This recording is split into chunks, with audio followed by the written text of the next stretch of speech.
Nós estamos estudando aqui durante essa semana sobre o tema Senhor, muda a minha atitude. Uma série de 5 sermões, esse é o terceiro sermão dessa série de 5, termina o dia 16, esta série, e temos estudado sobre atitudes que precisamos mudar em nossa vida. O tema é atitude. O que é atitude? Atitude, temos falado, são padrões de pensamento que nos levam a determinados comportamentos. Atitude é a nossa maneira de se comportar, a nossa maneira de agir, nossa maneira de reagir, motivada por uma disposição interna. Isto é atitude. Atitude é um comportamento habitual, que ele é verificado em várias circunstâncias da nossa vida. E eu quero hoje compartilhar com você que nós somos responsáveis pelas nossas atitudes. 1 Coríntios 10, de 1 a 13, o texto que lemos no primeiro sermão, fala das atitudes erradas do povo de Israel enquanto caminhava pelo deserto e como Deus os condena por aquelas atitudes. Nós vimos aqui, por exemplo, já para substituir a murmuração, que nós temos que substituir pela gratidão, a cobiça pela satisfação. Então estamos refletindo sobre as atitudes certas e as atitudes erradas. Esses padrões de pensamento, esses padrões de comportamento, atitudes que nos mantêm no deserto da vida ou atitudes que nos levam para a terra prometida, que é a vida melhor. Essa é a metáfora. Ou eu tenho atitudes erradas e vivo num deserto emocional e espiritual, ou tenho atitudes certas e caminho para uma vida melhor, que é a terra prometida. E eu quero de início já dizer o seguinte: nós escolhemos as nossas atitudes. Nós não somos vítimas. Eu reconheço que há o poder do passado. Muito do que nós somos hoje, nós somos por causa do nosso passado. E nós não negamos a influência, por exemplo, da sua origem familiar. Você se pega repetindo comportamentos dos seus pais? Todos nós. Então nós temos uma origem familiar que impacta a nossa maneira de ser hoje no presente. A forma como fomos criados influencia também para o bem ou para o mal. Boas e más experiências que tivemos ao longo da vida, até fora do lar, pode ser no trabalho, alguma outra experiência, impactam a nossa vida. Algumas pessoas, por exemplo, foram criadas num ambiente de muita crítica, muita cobrança, muita reclamação. E elas se tornaram críticas, reclamonas, murmurando. Tem pessoas que foram criadas com muita insegurança e hoje são pessoas inseguras. Então há uma influência, mas eu quero dizer que uma vez que nós nos apercebamos dessas influências, desse impacto, dessas forças que nos moldaram, nós temos uma escolha. Se nós vamos repetir isso ou vamos mudar isso. Não é assim que acontece com a sua vida? Nós não precisamos automaticamente. As forças são poderosas. Algumas delas inconscientes. E que temos que buscar ajuda. Mas eu quero dizer que a maior ajuda é a ajuda espiritual, do poder do Espírito Santo que está em nossa vida, que nos leva a ser quem devemos ser. E não sermos escravos do nosso passado. Então há um poder de Deus que habita em nós. Agora, uma vez que nós estejamos conscientes das forças que nos moldaram, nós podemos fazer uma escolha. Que escolha que é essa? Escolha pelas atitudes que nós vamos ter a partir de então. Porque sem a admissão da responsabilidade, nós jamais iremos mudar. Nós sempre ficaremos nos apresentando como vítimas, acusando o passado, falando. Por exemplo, já aprendemos aqui que nós escolhemos murmurar ou agradecer. Pode ser que você tenha sido criado numa família que te ensinou a murmurar. Talvez a tua vida te ensinou a murmurar. Você pode escolher, vai continuar murmurando ou vai agradecer? E aprendemos que a atitude que nos leva à terra prometida é a atitude da gratidão. Nós aprendemos semana passada de que talvez você foi criado num lar com tanta insegurança que você só encontra segurança em ter, em ser, em provar, em sucesso. E nós aprendemos que podemos abrir mão dessa insegurança, dessa busca pela cobiça. Eu preciso ter mais, eu preciso ser mais, eu tenho que provar mais para ser alguém. E encontrar satisfação em Deus. Nas pequenas e grandes coisas que Ele nos dá. É uma escolha. Eu posso escolher ficar no deserto da cobiça, da insatisfação, ou posso caminhar para a terra prometida, que é uma vida marcada pela satisfação. E para introduzir o tema de hoje, eu quero começar com uma pergunta. Você se recorda dessas palavras de Jesus aqui? Não julgueis para que não sejais julgados. Todo mundo lembra, não lembra? Aliás, é um aforismo, uma palavra que já se usa aí fora como um dito popular. Olha, não julgue para que você não seja julgado. E é uma palavra bíblica, palavras de Jesus em Mateus capítulo 7. Devo lembrar logo de início que Jesus não está nos ensinando aí a abrirmos mão do nosso senso crítico, da nossa capacidade de discernir o certo e errado. Não está dizendo que não importa o que a pessoa creia em termos de doutrina, não julgue, o que importa é que ela creia. Não está dizendo que temos que aceitar práticas condenadas pelas Escrituras. Não está dizendo que eu devo abrir mão da disciplina eclesiástica, que todo mundo está certo e tem que aceitar as pessoas. Não é isto. Ele não está dizendo. O texto vai explicando para nós sobre que tipo de julgamento, a ideia de juiz, não de discernimento. Não julgueis para que não sejais julgados, porque sereis julgados pelo critério com que julgais e sereis medidos pela medida com que medis. Porque vês o cisco no olho de teu irmão e não reparas na trave que está no teu próprio olho? Ou como dirás a teu irmão: deixa-me tirar o cisco do teu olho, quando tens uma trave no teu? Hipócrita, tira primeiro a trave do olho, e então enxergarás bem para tirar o cisco do olho do teu irmão. Não é uma palavra fantástica? É isso aqui, ó. Tem um cisco no seu olho.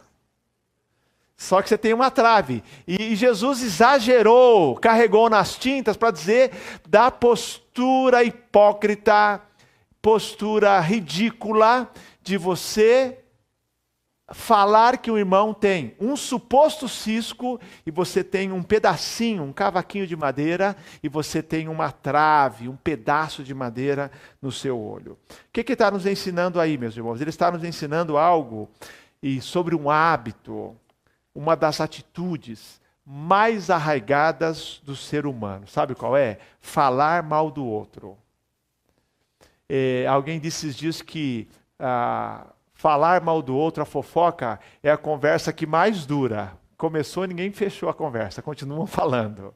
Fofoca, a maledicência, é a conversa mais longa que já existiu no mundo. Então, o falar mal do outro é um mal arraigado, é uma reação natural do ser humano, minha e sua. Falar mal do que o outro disse ou fez, ou do que o outro pretende fazer. O falar mal permeia o cotidiano a tornar um hábito, uma prática. Então hoje eu, com muito temor, quero falar com você, e eu estou pregando para mim. Se servir para você, amém. Eu quero mudar, tá? E aí o Leandro Carnal escreveu um livro chamado A Detração, breve ensaio sobre o maldizer.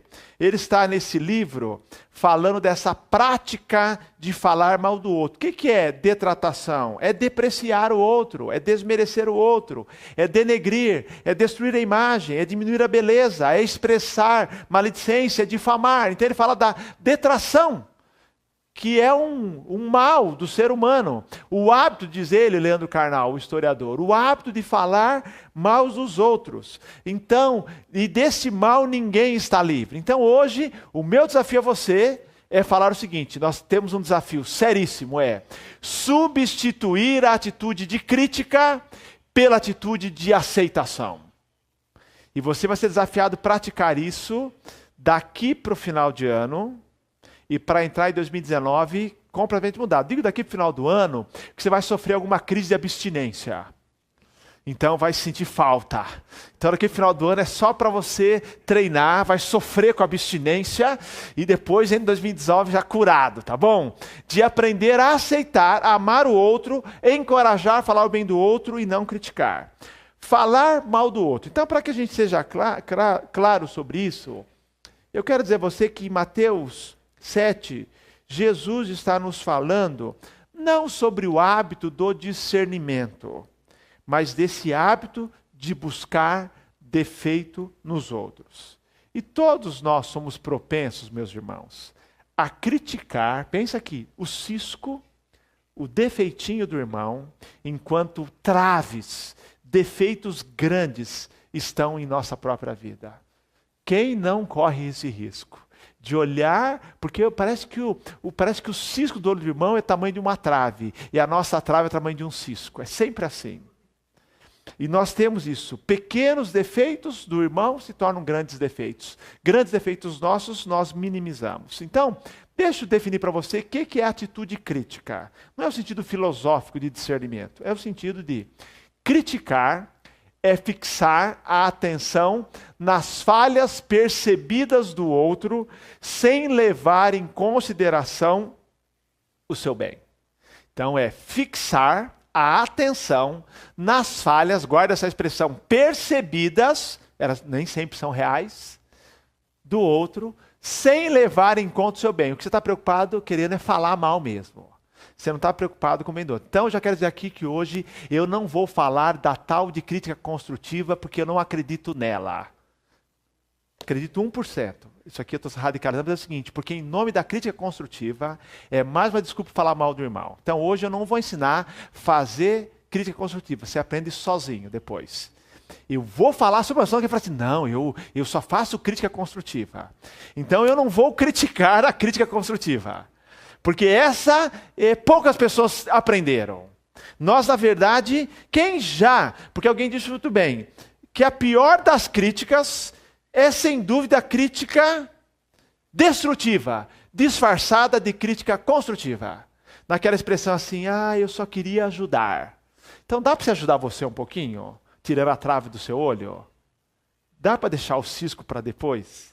Mas então eu quero hoje desconstruir a crítica construtiva, que ela existe, mas as pessoas que sabem fazer, elas são raras. Nós raramente sabemos fazer isso. Então, nós vamos aprender, sim, é evitar a crítica destrutiva ou a atitude crítica. Entendeu?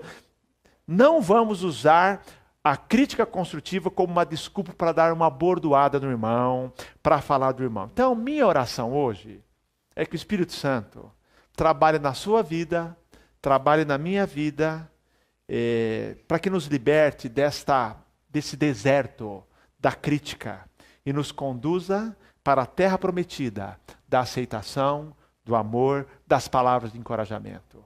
É uma terra prometida, encorajamento, aceitação, amor pelo outro e não a crítica. Entendeu? E eu, de fato, hoje, vou pregar para mim, porque se eu pregar para outro, eu vou estar criticando o outro, vou incorrer no mesmo erro. Então eu estou pregando para mim, e se servir para você, amém.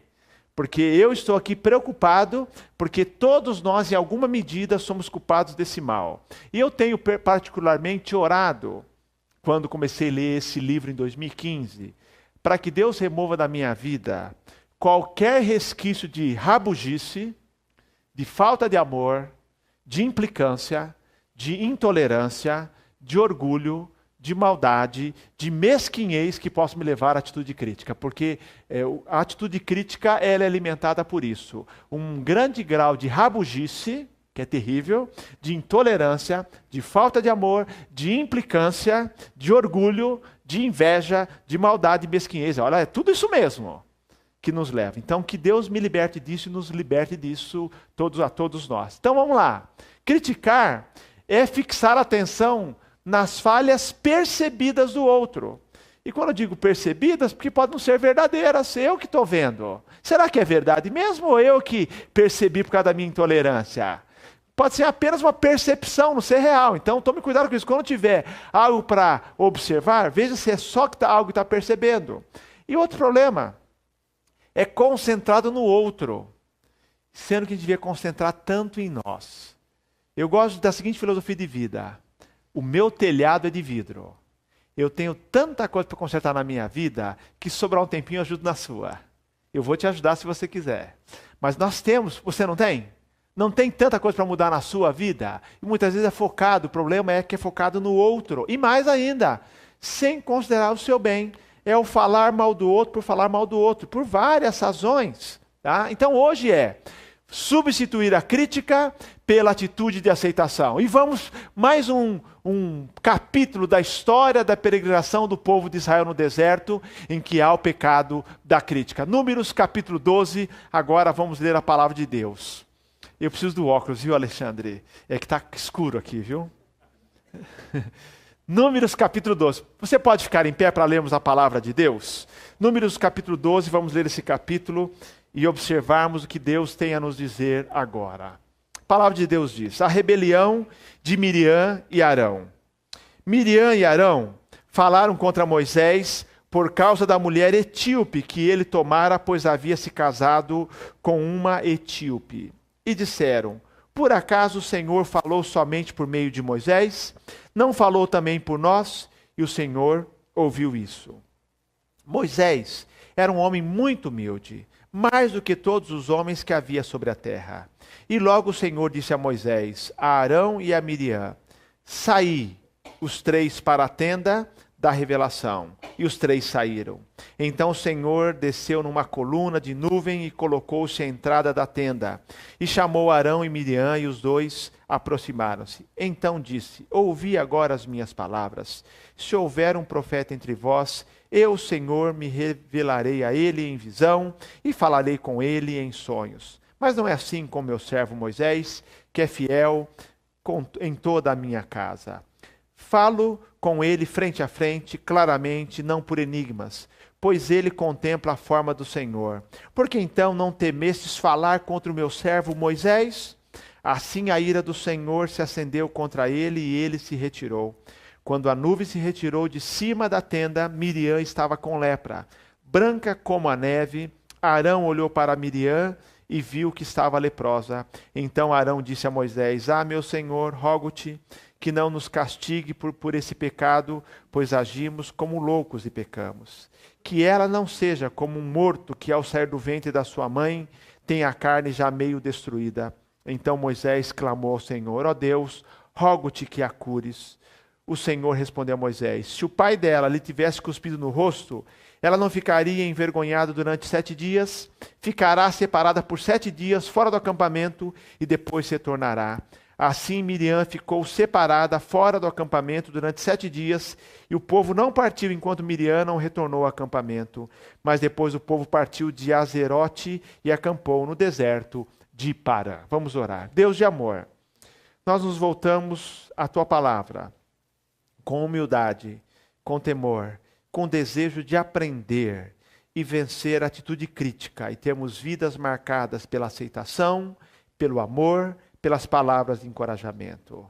Tudo que foi escrito para nosso ensino foi escrito. E eu, particularmente, quero ser ministrado nesta noite por meio da tua palavra.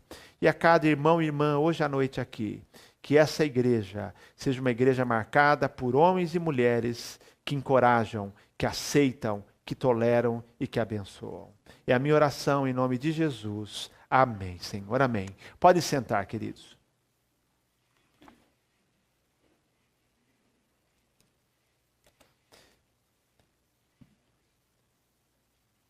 1 Coríntios 10, 11, que é o texto que resume toda a história do povo de Israel no deserto, escreve o seguinte: Paulo diz: tudo isso lhes aconteceu, cada castigo de Deus, tudo isso lhes aconteceu como exemplo e foi escrito como advertência para nós, sobre quem os fins dos tempos já chegou. Então esse texto está nos mostrando que nós somos advertidos, como já fomos na questão da murmuração, na questão da cobiça. Hoje também a palavra nos adverte sobre o perigo, sobre a falha da crítica, da atitude crítica. E aí a minha pergunta é: você quer deixar de ser uma pessoa com uma atitude crítica? Porque essa é uma atitude que em alguma medida marca cada um de nós. Todos nós temos uma tendência. E o desafio hoje: você quer deixar de ser uma pessoa com atitude crítica? Diz o texto que lemos, Miriam. E por que só Miriam foi castigada? O texto no hebraico mostra aqui um pouquinho, o verbo no feminino. Tudo indica que Miriam é que começou a criticar e Arão entrou na dela. Essa é a questão. Miriam e Arão começaram a criticar Moisés porque ele havia se casado com uma mulher cuxita ou uma mulher etíope. Outro texto diz: Miriam e Arão falaram contra Moisés por causa da mulher etíope que ele tomara, pois havia se casado com uma etíope. Miriam e Arão, pessoas mais próximas de Moisés, são os irmãos dele. Miriam, sim, era uma bênção. Miriam, nós sabemos que foi usada por Deus para preservar a vida de Moisés ali, fazendo aquele meio campo, quando Moisés foi colocado num cesto, encontrando para a filha de Faraó uma babá que era a própria mãe de Moisés para cuidar dele. Ela foi usada. Arão era o sacerdote, era o braço direito de Moisés. Agora, pensa aqui em Moisés, como você recebe a crítica inesperada e injusta de pessoas próximas a vocês? Então, o motivo da crítica, nós não sabemos. Não sabemos se Zípora, esposa de Moisés, havia falecido, ele havia se casado de novo, provavelmente. Não sabemos se a crítica era por causa desse casamento, se a crítica era porque essa mulher era de uma outra nação, embora Moisés tivesse o direito de casar, ele era proibido de casar com uma cananita, mas podia casar pessoas de outras nações, e era uma etíope, nós não sabemos. Será que Miriam e Arão não gostaram da nova cunhada? Pode ser, entendeu? Será que era algum preconceito? Nós não sabemos.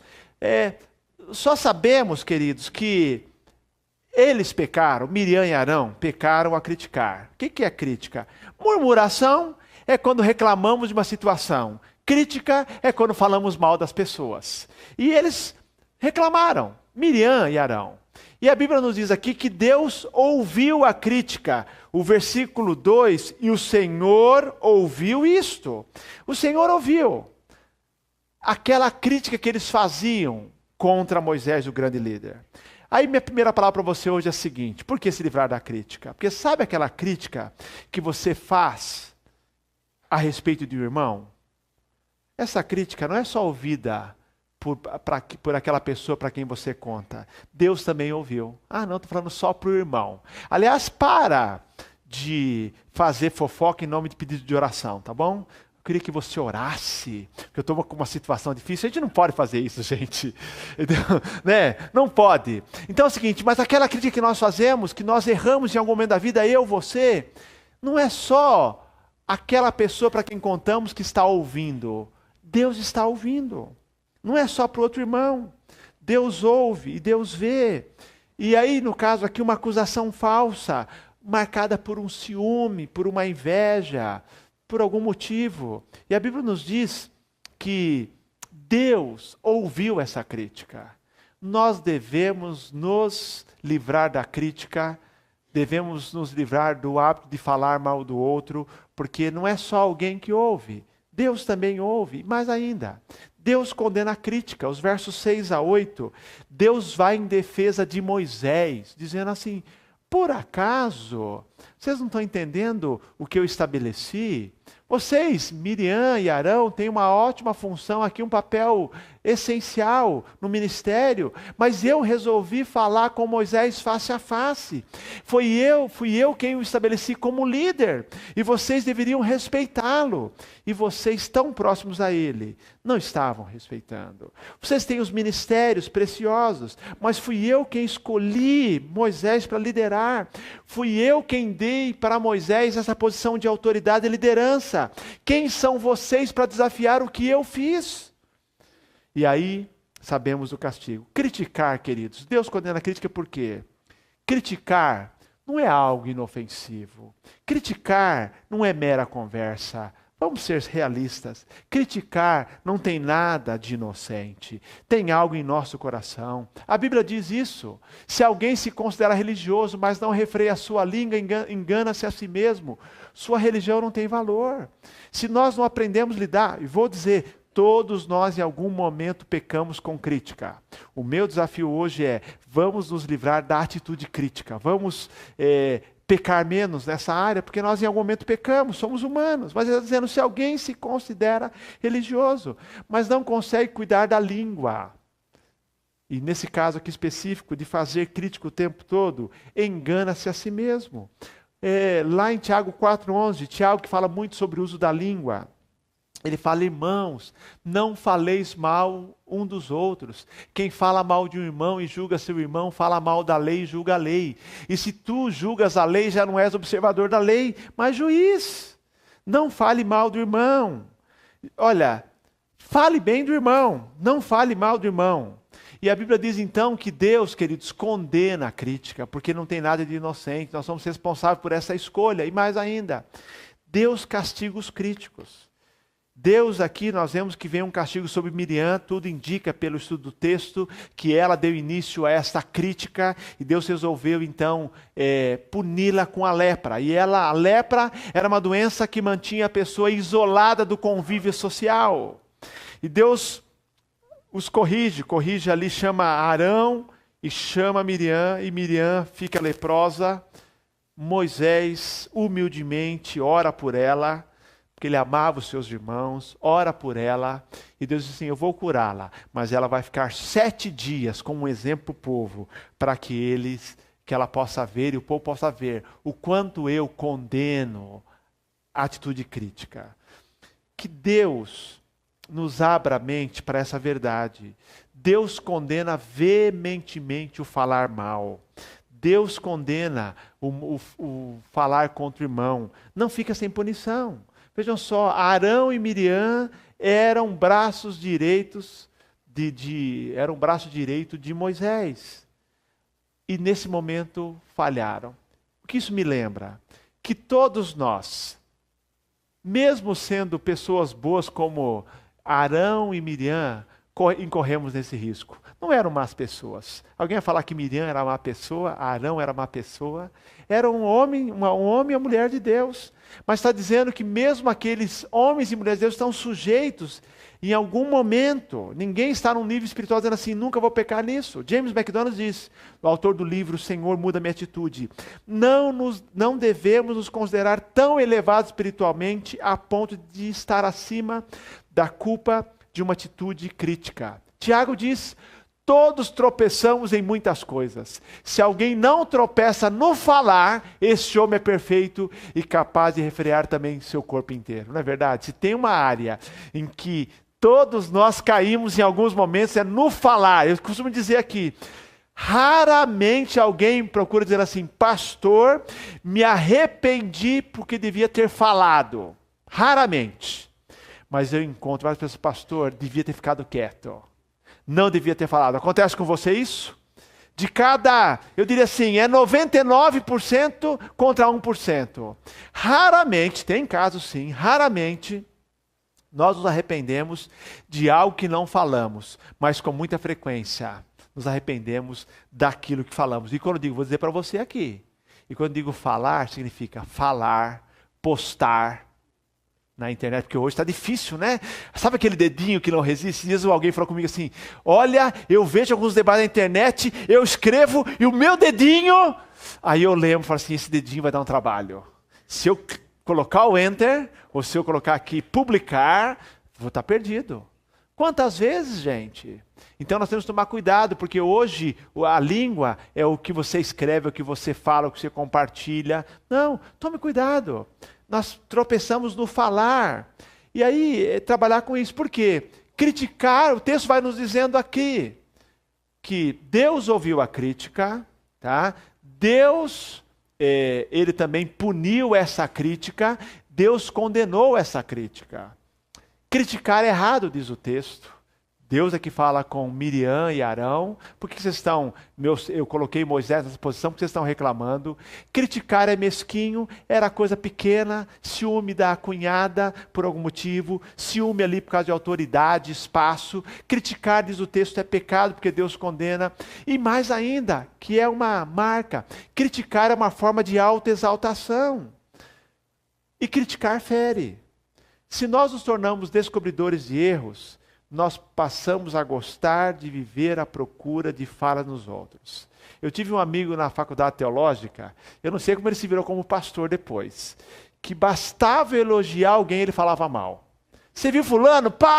Mas é isso. Mas, não tinha uma pessoa que eu falava bem, que ele não tinha algo para falar mal. Eu fugi dele. Pensei, não tem mais conversa com ele. Não dá. Porque parece que ele, um complexo de inferioridade, para ele se sentir bem, tinha que falar mal do outro. E aqui Miriam estava enfrentando, Arão, algum complexo de inferioridade. Então, se você se tornar um descobridor de erros, você sempre vai imaginar as piores intenções das pessoas. Sabe qual é o nosso caminho bíblico, cristão? Sempre imagine as melhores intenções das pessoas. E só que prove o contrário, você muda. Não pense que ele sempre fez por mal. Não fique procurando falhas. Se você desenvolver um espírito de censura, você vai ser implacável com os erros dos outros. Então, agora vou dizer a você aqui. Quem fala mal de alguém para você hoje, amanhã vai falar mal de você para alguém. É sempre assim, porque é um costume. Se alguém fala mal de você, de alguém para você, amanhã fala mal de você para alguém. Porque nós criamos um hábito e temos que nos livrar disso. É um efeito colateral do supercrítico. E criticar é uma atitude que temos que vencer, sabe por quê? Quem aqui consegue agradar todo mundo o tempo todo, não tem jeito. No momento que você fizer uma escolha, você vai desagradar alguém. Se você for escravo da crítica, está perdido. Por exemplo, quem não conhece a parábola, na verdade, a fábula de Esopo, que tem o título O Homem, Seu Filho e o Burro. Conta a história que um homem pegou um burro e foi levar no mercado para vender. E ele ia no caminho para o mercado com o seu burro e caminhava ao lado do burro, ele e o seu filho. E eles caminhavam, de repente o homem passou e falou assim, mas olha, que vocês têm na cabeça? Vocês aí carregando, se cansando no caminho e um burro andando bem folgado? Então, o que aconteceu? O homem entendeu a crítica e falou assim, tá bom. Subiu no burro e o filho caminhando ao lado continuou o seu trajeto. Mais adiante, alguns quilômetros, alguém viu aquilo e falou assim, que coisa, olha aqui, esse homem folgado, o filhinho dele caminhando, tão pequeno, e um homem montado no burro.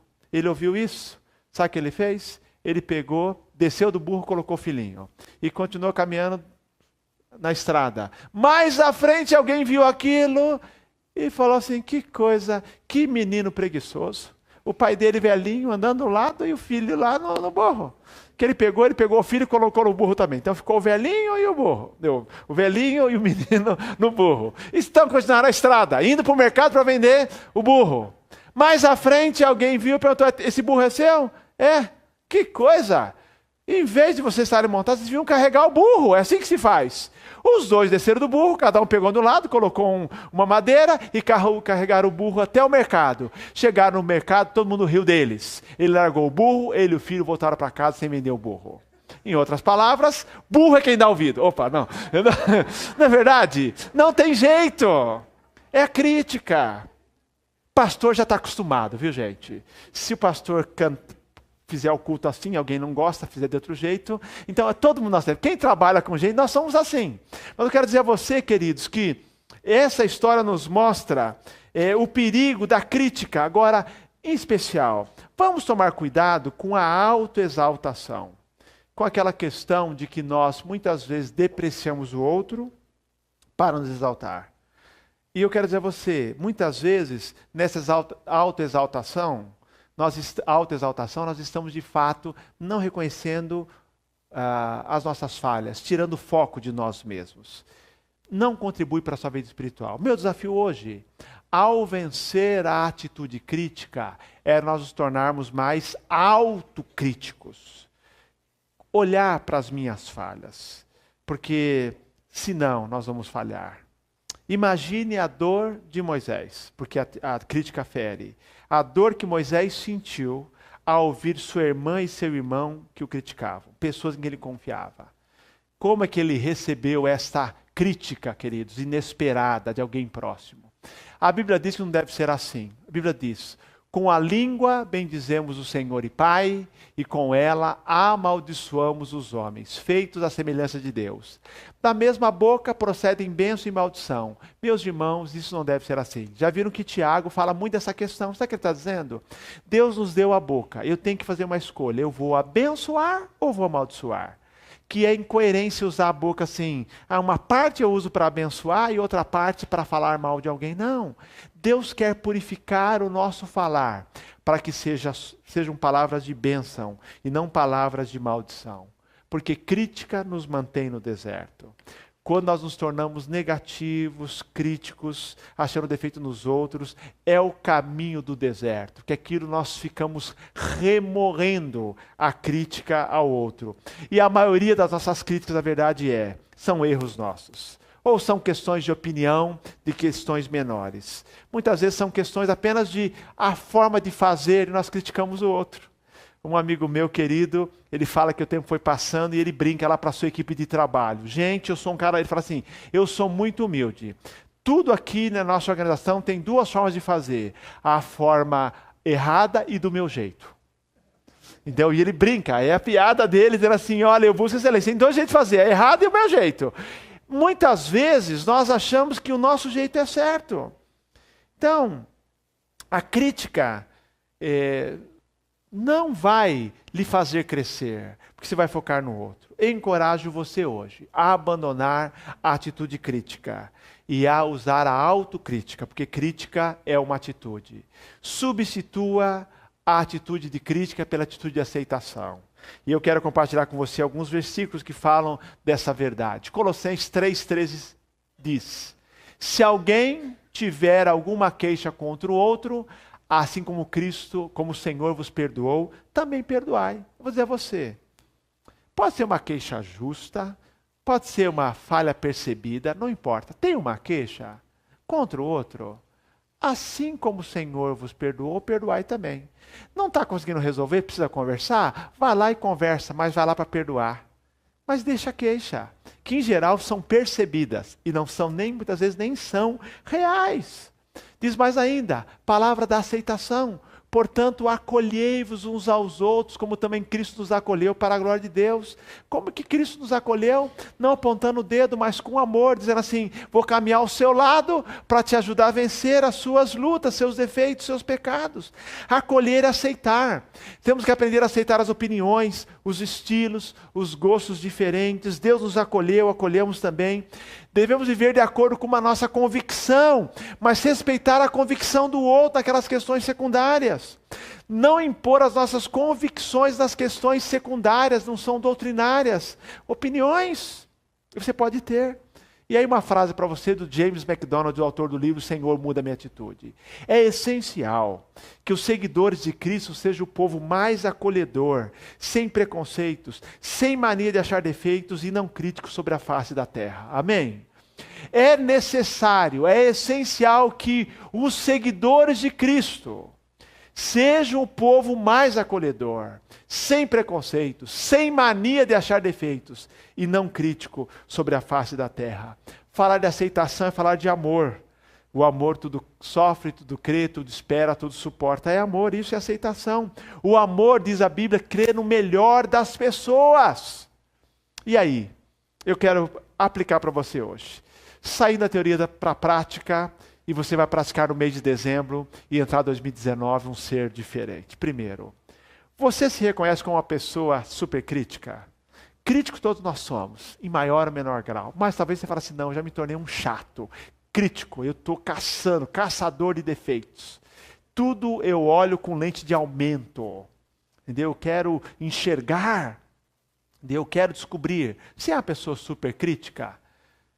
Algumas perguntas. Sou negativo e duro em minhas opiniões sobre os outros? Eu sou rápido em achar defeitos? E outra questão séria. Eu estou sempre certo? Sabe a raiz de tanta queixa? É eu achar que eu estou sempre certo. É isso que causa tanta queixa, porque eu sempre acho que eu estou certo. É a autoexaltação. Entendeu? Estou sempre certo? Gente, dá trabalho que ele está sempre certo. Eu não quero estar sempre certo, não.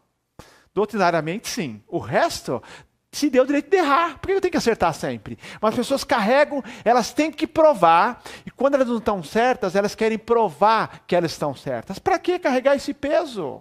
Entendeu? Você está disposto a se arrepender e abandonar o hábito da atitude crítica? Você está disposto a mudar isto? E mais ainda, Isso é um exercício muito prático. A quem você criticou ou tem criticado, precisa pedir perdão. Então, tem que pedir perdão. Quando a gente pede perdão, a gente muda. Então, você tem alguém que fala assim, olha, eu não fui justo, eu fui meio como Miriam e Arão. Critiquei sem razão, queixa minha, implicância minha. Eu tenho que ir lá procurar a pessoa, pedir perdão. Olha, eu fui crítico aqui, eu falei mal de você, eu fui muito radical com você, eu quero pedir perdão. Minha oração é que nós substituamos a atitude crítica pela atitude de aceitação. E eu quero convidar você. Eu quero mostrar para você na quinta-feira um modelo positivo, que eu chamo da prática do encorajamento. Porque assim como existe o hábito da crítica, um hábito a gente só muda criando um novo hábito. Uma atitude a gente só muda tendo uma outra atitude. Eu vou desafiar você quinta-feira o hábito, a atitude, a prática do encorajamento. Vamos estudar um modelo de encorajamento que é Barnabé. Barnabé era um homem que onde ele chegava, ele só encontrava coisa boa. Ele só via o lado bom. Ele elogiava, ele incentivava. Ele dava chance, uma segunda chance para os que falhavam. E eu quero então compartilhar com você, para que nós sejamos pessoas encorajadoras, que aceitem os outros e abençoem vidas.